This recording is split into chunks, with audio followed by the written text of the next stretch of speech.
Bonjour. Thomas Signéki, Sports.fr. Bonjour Thiago.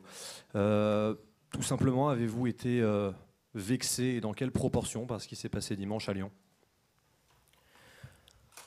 Primeiramente, boa tarde a todos. É sempre muito difícil você jogar contra uma equipe de muita qualidade como o Lyon e que em todos os jogos que nós jogamos nos colocaram em dificuldades. Mas agora é uma final, um outro jogo, um outro momento.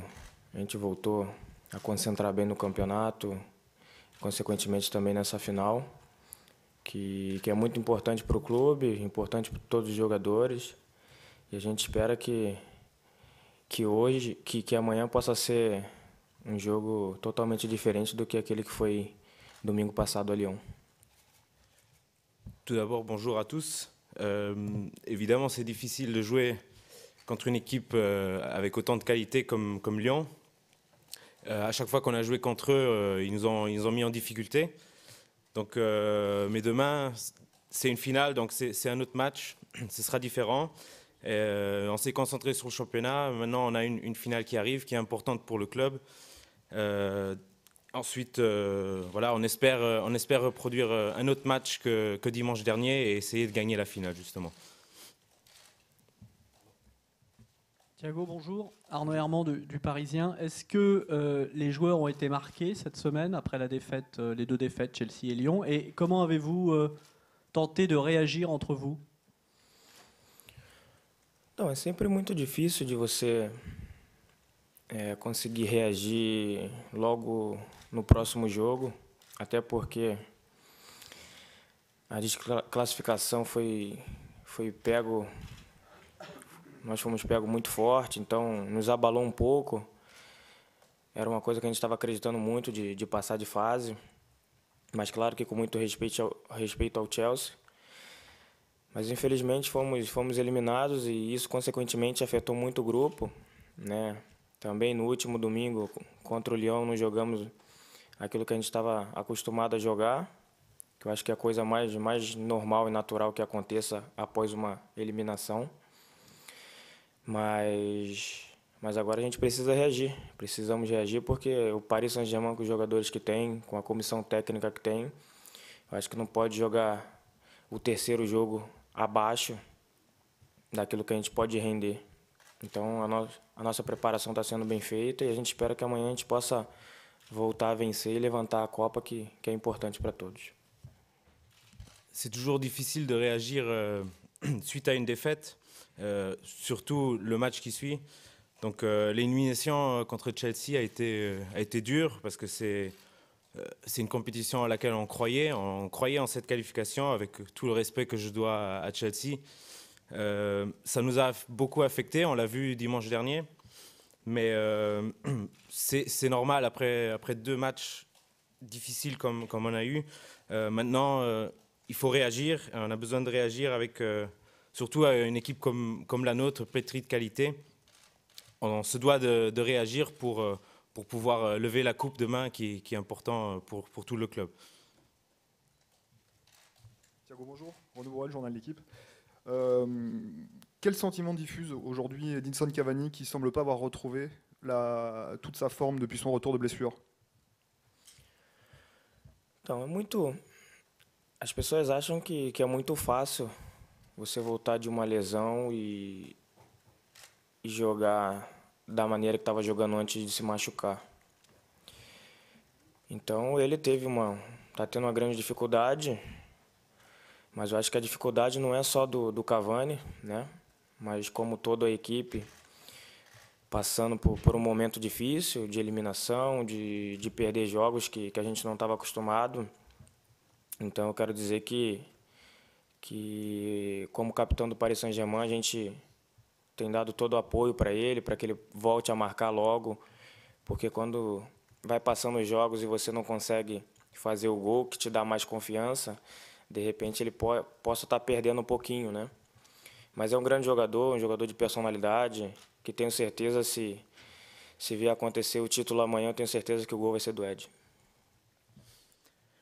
Les gens pensent souvent que c'est facile de revenir de blessures comme ça et de retrouver son niveau d'avant une blessure. C'est difficile, pas seulement pour lui, mais aussi on était dans une situation un peu difficile, on perdait des matchs qu'on n'a pas l'habitude de perdre. On était dans une phase difficile. Et moi, en tant que capitaine du PSG, je vais faire en sorte qu'on puisse l'aider à retrouver la confiance et le chemin des buts.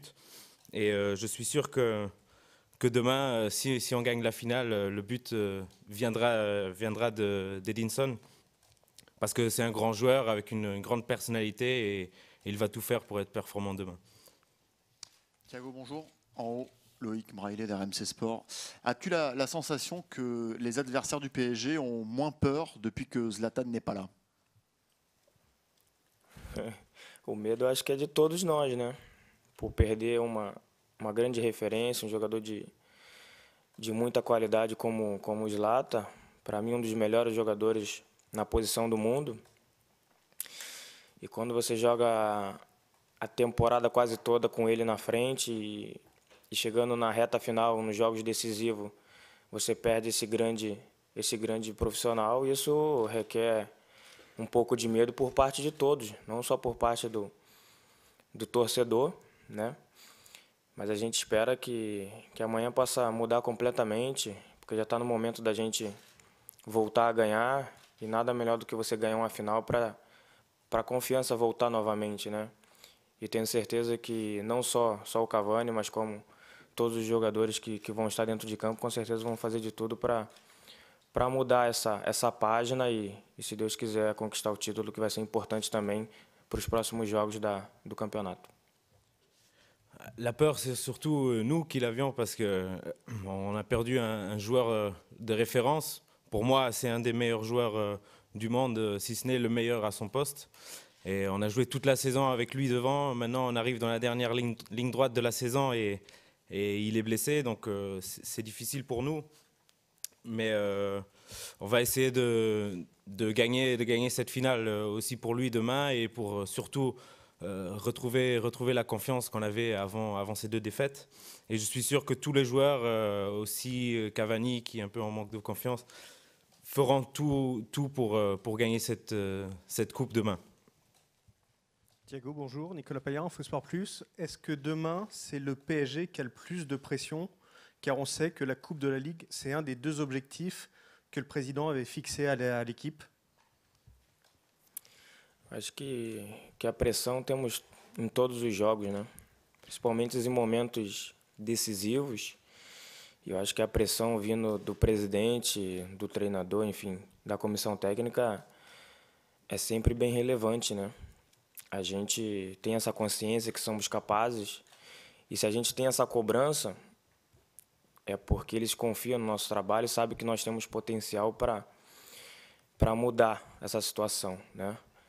Então, como a Liga, como o campeonato, nós temos, não digo a obrigação, mas temos a obrigação sim de entrar em campo com muita vontade, que eu acho que nos últimos jogos nos faltou um pouco, né? Mas isso acredito que pela derrota contra o Chelsea, que eu acho que era inevitável, mas agora mudou, a gente tem que levantar a cabeça, tem que esquecer, é passado, amanhã é uma final, um momento decisivo do campeonato, do ano, e se a gente quer se preparar bem para esse final, acho que nada mais justo do que você ganhar amanhã, porque nos próximos jogos do campeonato você tem mais confiança para jogar. La pression, là, à tous les matchs, hein, surtout dans ces moments difficiles qu'on traverse maintenant.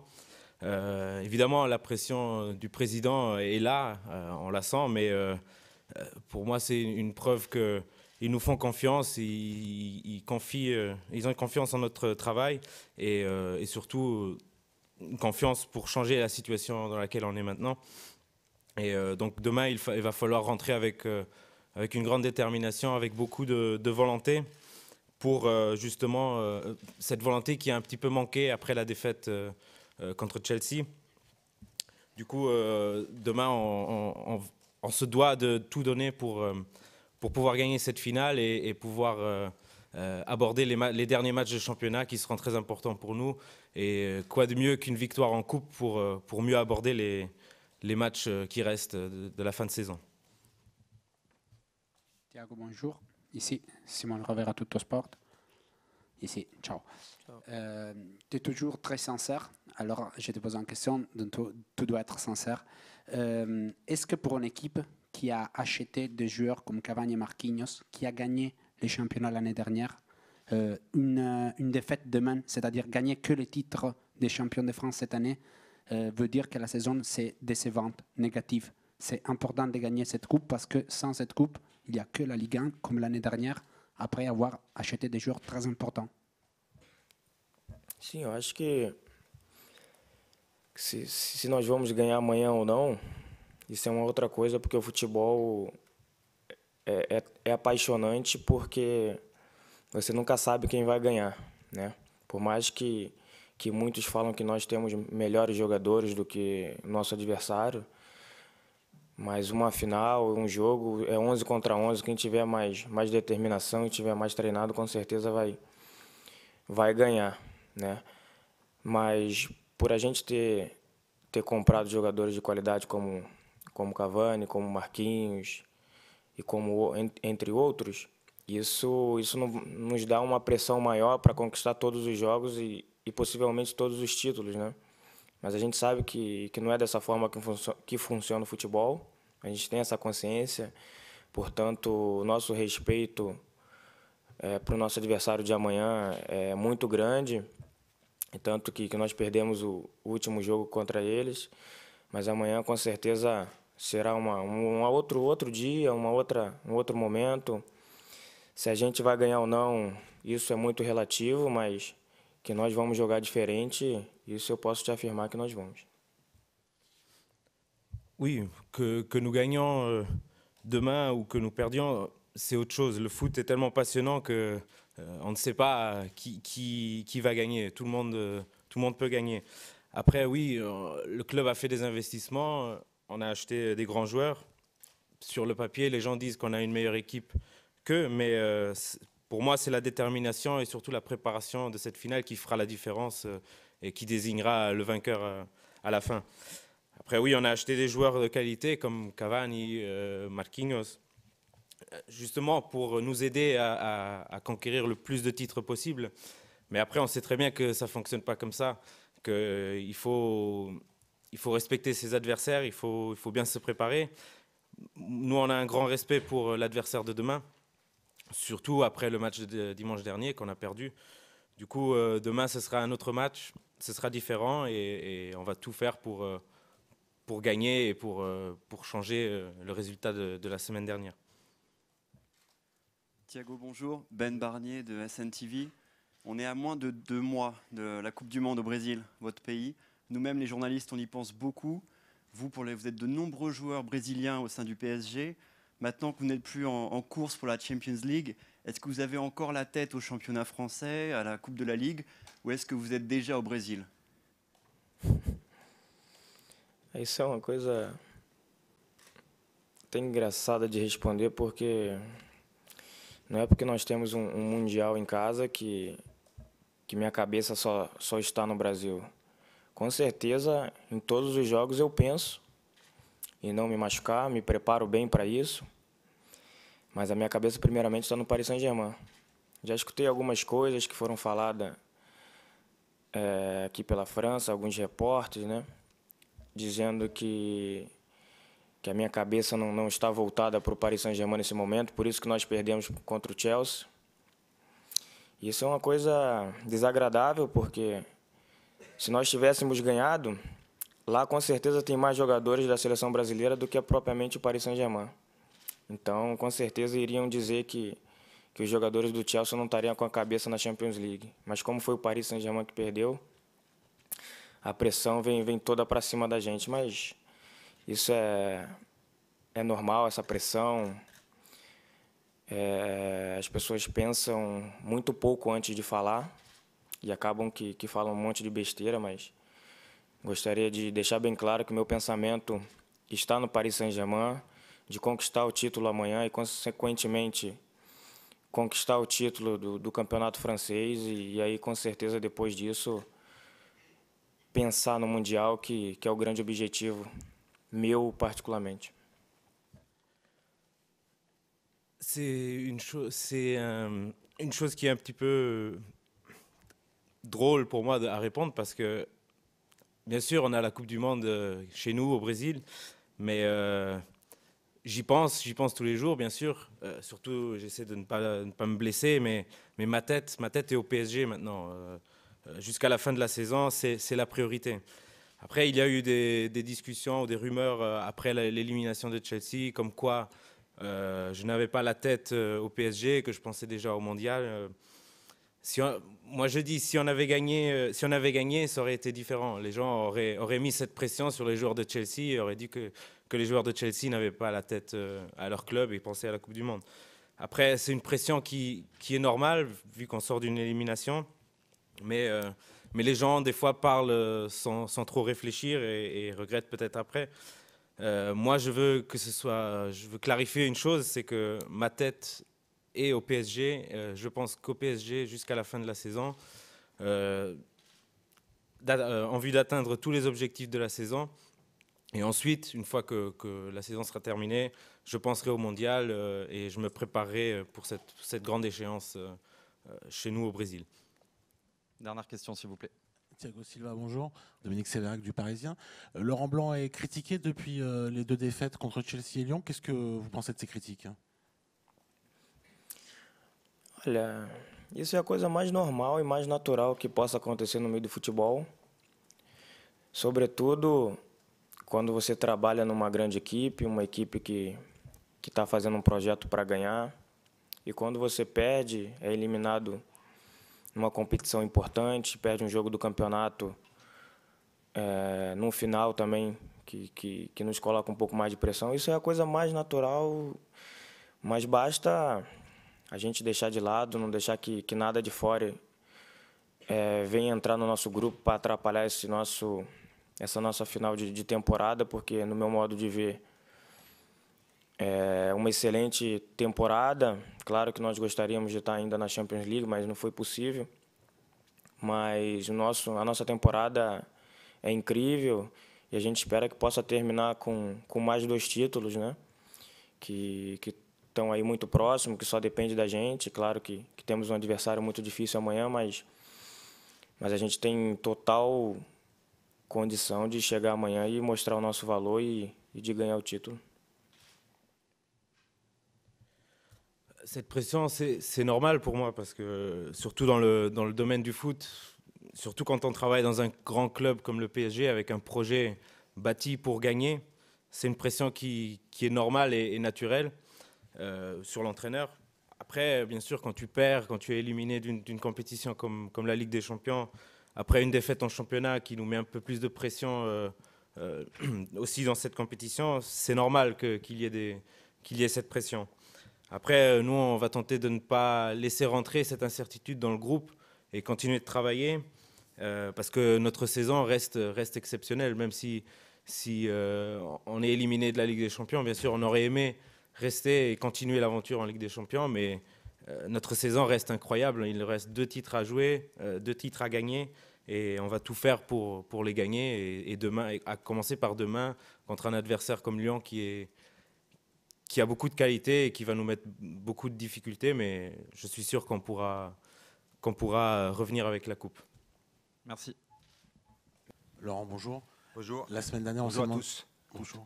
On s'est demandé avant Lyon si c'était digéré l'élimination de Chelsea. Est-ce que cette fois-ci, vous sentez que le groupe s'est remobilisé, reconcentré et prêt à retrouver le jeu qui avait fait le sien et qui a disparu depuis un peu 2 matchs? Oui. Question simple, réponse très simple. Effectivement, on sent beaucoup plus de mobilisation, de concentration sur l'objectif qui est le nôtre demain soir. Il a fallu un peu de temps, effectivement, pour digérer cette semaine un petit peu difficile. Mais à travers les visages que je vois aujourd'hui, hier, aujourd'hui, on peut penser effectivement qu'on l'a digéré.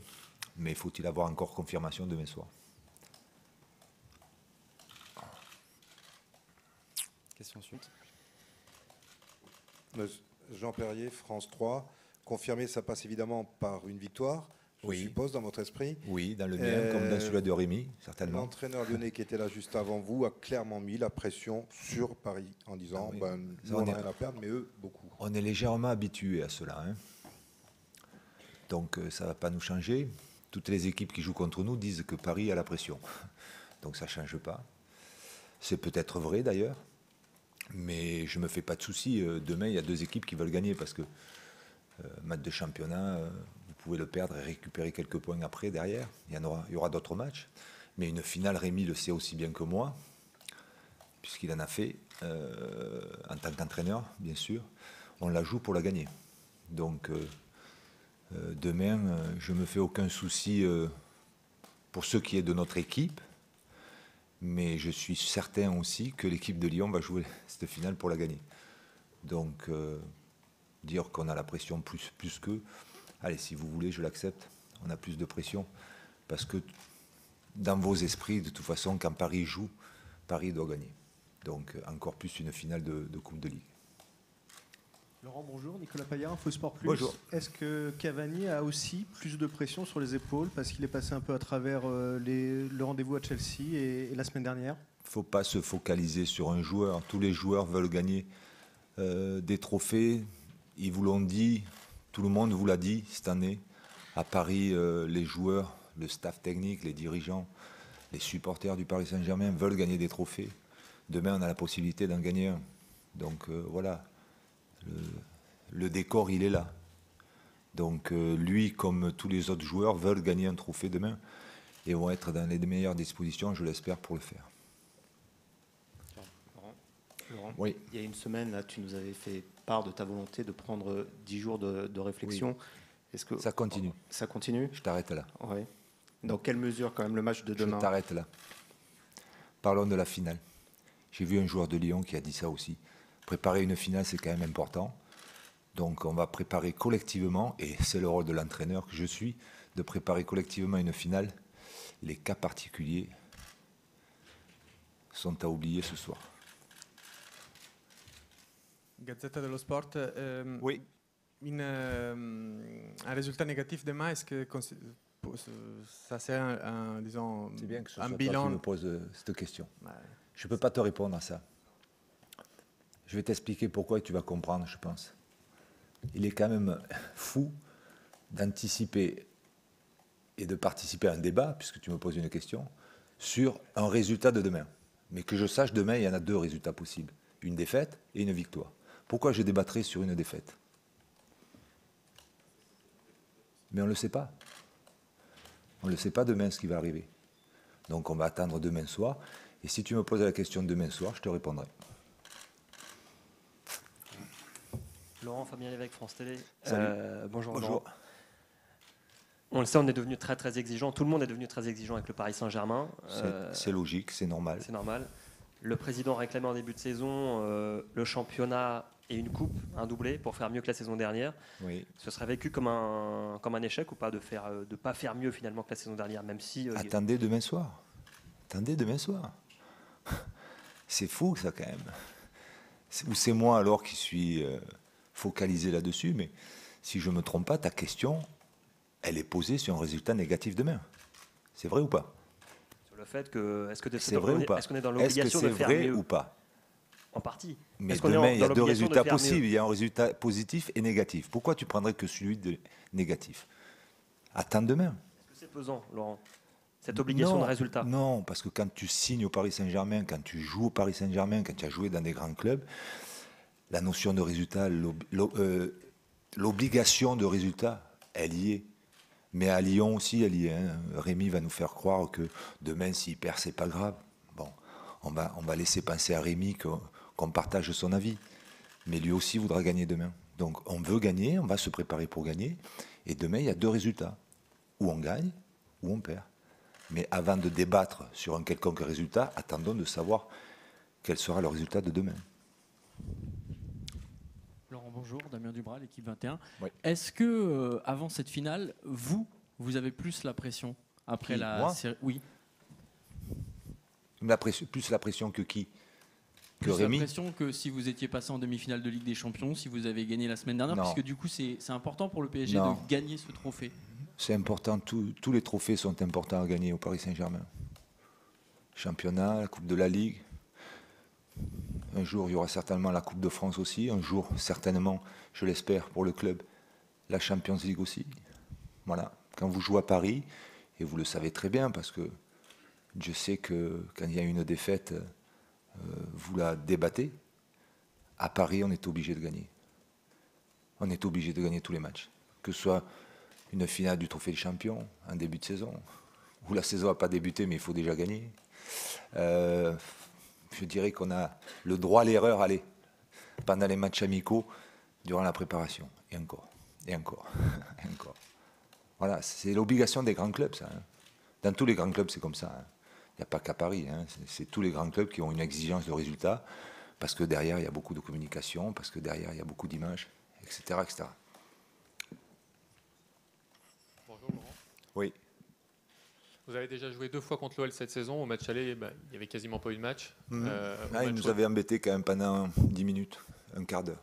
Bon. Si, quand même. On va dire beaucoup plus dimanche. Oui. Est-ce que vous avez l'impression d'avoir joué contre 2 équipes complètement différentes cette saison, les 2 fois contre l'OL?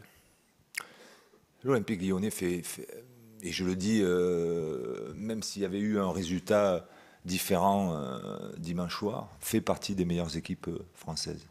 Je le pense vraiment. Non seulement au niveau du jeu, au niveau de la façon de jouer, de l'idée de jeu, des joueurs aussi. Mais je pense qu'effectivement, on a joué, que ce soit au match aller gagné 4-0, mais qui avait été très dur, surtout le début de match notamment, où nous avait posé des problèmes, que ce soit dimanche soir où nous en a posé des problèmes, même si j'ai revu le match, et même si je pense qu'on leur a aussi posé des problèmes, de gros problèmes.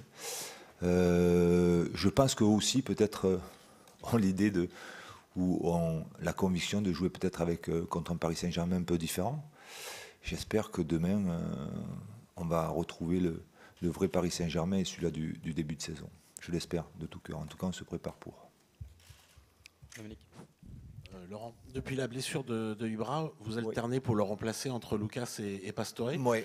Qu'est-ce qui détermine le choix? C'est le profil de l'adversaire? C'est la forme du moment? C'est ce que vous voyez Mais non, le problème, c'est que quand tu perds un joueur aussi important dans ton système de jeu, et je parle là que de système de jeu, un joueur comme Ibra, ça te change quand même l'évolution et surtout la construction de ton jeu, de ton équipe. Sans parler de l'efficacité. Donc, tu peux compenser par nombre l'absence d'Ibra, mais la façon de jouer peut être un petit peu différente, dans la mesure où tu peux changer Ibra par Eddy, par exemple, sans le nommer. Mais la façon de jouer Eddy n'est pas tout à fait la même que la façon de jouer d'Ibra. Et à ce moment-là, tu peux avoir une efficacité offensive, et c'est un petit peu le cas depuis 2 matchs, puisque n'oublions pas, ça fait 2 matchs qu'on ne marque pas, alors qu'on a toujours marqué pratiquement depuis le début du championnat.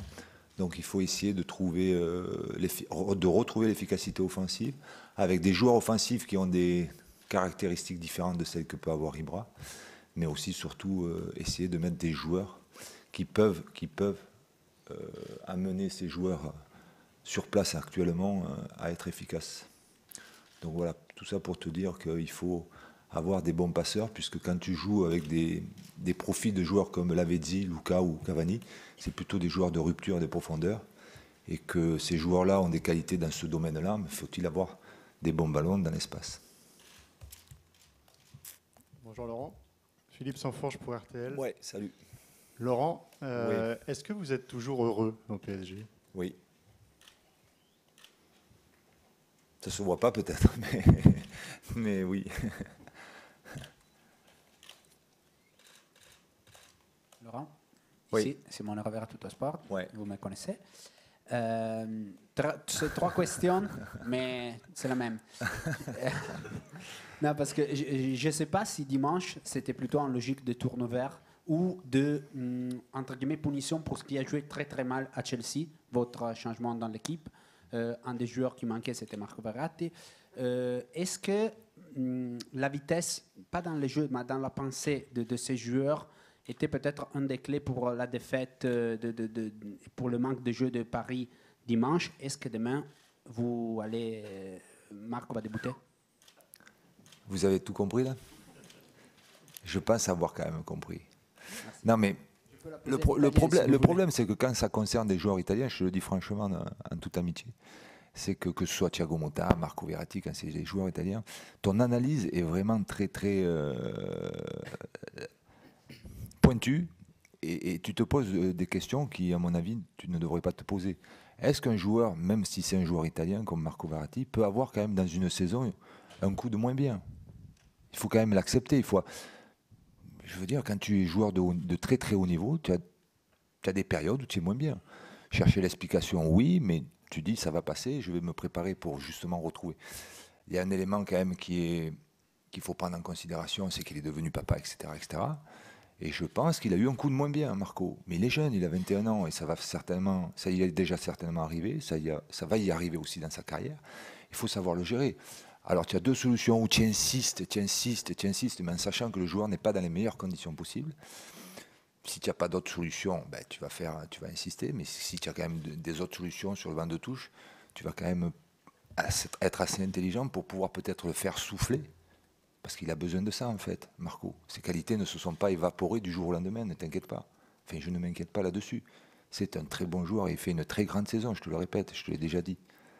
Donc, il faut savoir passer ces périodes-là, sans se poser des centaines de questions pour savoir si c'était du turnover ou une punition. Non, non. Tout simplement, Marco a eu un moment de moins bien. Et alors, oui. Mais on a fait en sorte qu'il récupère bien. On ne l'a pas utilisé, certes, mais on l'a fait travailler en régénération au niveau physique. Et je peux te dire qu'il va beaucoup mieux. Voilà. Tu vois? Question. Toujours Gazette alors. Oui. Est-ce que le repositionnement de Cavani au centre de l'attaque prive le Paris Saint-Germain d'un joueur offensif qui couvre plus? C'est-à-dire Cavani, quand il joue avec Ibrahimovic à droite, se sacrifie beaucoup en phase défensive. Enfin, il fait son rôle de phase défensive, chose qui peut-être aujourd'hui manque au Paris Saint-Germain et qui peut-être crée des problèmes au Paris Saint-Germain, notamment contre Lyon. Sincèrement, on peut expliquer la défaite de Lyon par beaucoup de choses. Je ne pense pas que ce soit une défaite tactique. Je te le dis franchement. Il y a eu des lacunes dans ce match-là. Je l'ai revu encore ce matin. Je peux te dire qu'on aurait pu faire très mal cette équipe de Lyon si on avait été efficace devant le but. Ça, c'est la première des choses. La deuxième chose, c'est que tactiquement, Lyon a su utiliser nos faiblesses, mais nos faiblesses surtout dans l'état d'esprit, dans la récupération du ballon. Je pense qu'à Lyon, on a été très, très moyen, pour ne pas dire autre chose, dans la récupération du ballon. Et Dieu sait qu'on l'a eu, le ballon. Hein. Mais pendant qu'on ne l'a pas eu, justement, on a été trop moyen et on a laissé Lyon développer du jeu. Et sur une de leurs actions, ils ont marqué un beau but. Donc il ne faut pas toujours avoir une explication tactique par rapport à la défaite du match. Dernière question. Ouais, Laurent, Guillaume Charrier, La Grande Surface, ça va, vous allez bien? Je tente ma chance. Rentrer au Stade de France. Oui, ils m'ont laissé, c'est dingue. Hein. Ils laissent rentrer n'importe qui. Hein. Non, ça c'est toi qui le dis. Hein. Je tente ma chance. Vous nous dites d'être un peu patient concernant votre avenir. Ouais. Et alors, je voulais vous dire à titre aujourd'hui, informatif. Même à toi, je te dirais non. Non, mais justement, à titre informatif, ça fait 6 ans que nous, La Grande Surface, on existe. On n'a jamais eu de scoop pour l'instant depuis qu'on existe. On ne sait pas ce que ça fait. Voilà, ni un petit, un gros, rien. Mais vous le cherchez le scoop ou pas? Ouais, on se demandait voilà, si vous vouliez bien être notre premier scoop et nous dire si on a une chance de vous revoir l'année prochaine en conférence de presse, si on peut continuer ensemble. Quoi. C'est bien essayé. Je pense qu'ils te laisseront rentrer pour demain soir la conférence de presse. Ouais, tu as gagné ta place pour demain soir. Et vous me le direz demain? Peut-être. Non, je plaisante. Je serai content de te voir demain, voilà. C'est vrai? Ouais. Et l'année prochaine aussi, vous serez content de me voir ou pas? Ah, si on se croise, je te saluerai avec grand plaisir. Parce qu'en fait, on a eu de la suite dans les idées. On a préparé un petit contrat pour l'année prochaine pour vous, entre vous et nous, quoi, si on se croise. Alors, je sais qu'en ce moment, vous signez pas trop les contrats, mais on peut quand même tenter. Voilà, c'est un petit contrat entre. Voilà, si vous voulez le signer, ça nous ferait super plaisir. Je ne signe jamais un contrat sans le regarder. Vous pouvez le regarder, hein. Il est très court. Je prendrai un peu de temps pour le regarder. Ouais. Vous voulez le stylo? Non, le stylo, j'en aurai un, t'inquiète pas. On en parle la semaine prochaine alors. Exactement. C'est cool, merci. Merci. C'est bon? Merci, au revoir. Merci beaucoup. Merci beaucoup.